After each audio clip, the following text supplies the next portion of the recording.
안녕하세요. 광주 미TV입니다. 일반적으로 배아 이식 후 혈액 검사를 기다리는 사이에 묻어나는 정도부터 약간 흐르는 느낌까지 다양한 질출혈이 있을 수 있고 또는 임신이 되어서도 이런 일이 생기기도 합니다. 그래서 왜 이런 일이 생길 수 있는지에 대해 간단히 알아보려고 합니다.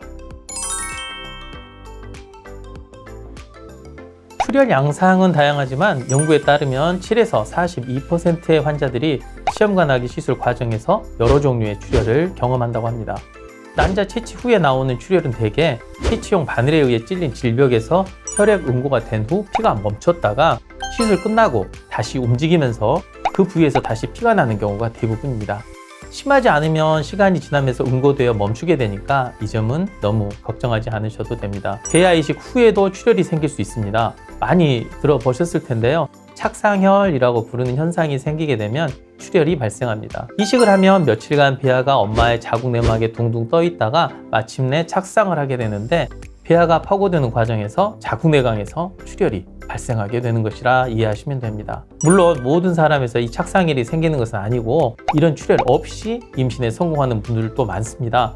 배아 이식 후부터 임신 혈액검사 당일까지 있을 수 있는 출혈의 다른 원인으로는 우리가 매우 흔하게 사용하는 크리논이나 예나트론 질정을 들어볼 수 있겠습니다.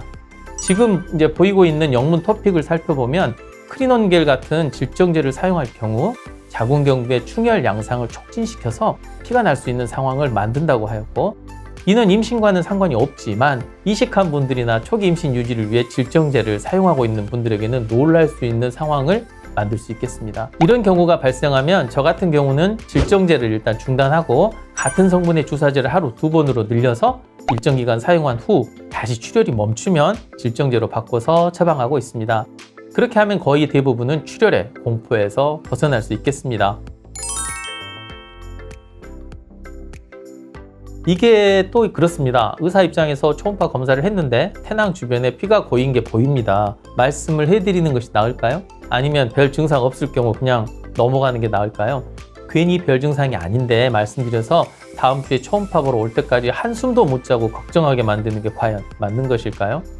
이에 대한 답변이 될 만한 연구가 있습니다. 2018년 미국 워싱턴 병원의 연구진들은 2009년부터 2017년까지 임신 1, 3분기의 초기 임신 인부를 대상으로 초음파 검사를 했더니 총 639명의 대상군 중 17.8%가 태낭 주변 출혈이 관찰되었지만 이 출혈이 관찰된 군과 그렇지 않은 군 사이의 생존율 사이에는 통계적으로 유의한 차이가 전혀 없었고 오히려 보다 상대적으로 고령인 여성들이 출혈이 없어도 오히려 유산 가능성이 높았다고 보고하였습니다. 자료에서 이제 강조된 부분을 보시다시피 2020년 미국의 노스웨스턴 대학의 연구에서도 시험관하기 시술 후 임신된 상태에서 첫 1, 3분기에 발생한 태낭 주변 출혈과 분만율, 조산 가능성, 출산 후 태아 무게 등은 전혀 관계가 없다고 하였습니다. 그러므로 앞으로 주치 선생님이 그런 언급을 하시더라도 너무 놀라지 마시고요. 조금 활동을 줄여보고요. 출혈 양상이 지속되면 아스피린이나 크록산, 헤파린 주사 등 혈액 응고 억제 약물을 중단하시고 병원에 전화를 주셔서 상담하시면 되리라 생각합니다. 오늘은 시험관하기 시술 과정 시작부터 임신 초기까지 난임 부부와 초기 임신부를 괴롭히는 질출혈이 왜 생기고 어떻게 받아들여야 하는지에 대해서 알아보았습니다. 시험관하기 시술을 하지 않고도 임신 초기에 이런 출혈이 생길 가능성이 15에서 25% 정도 됩니다.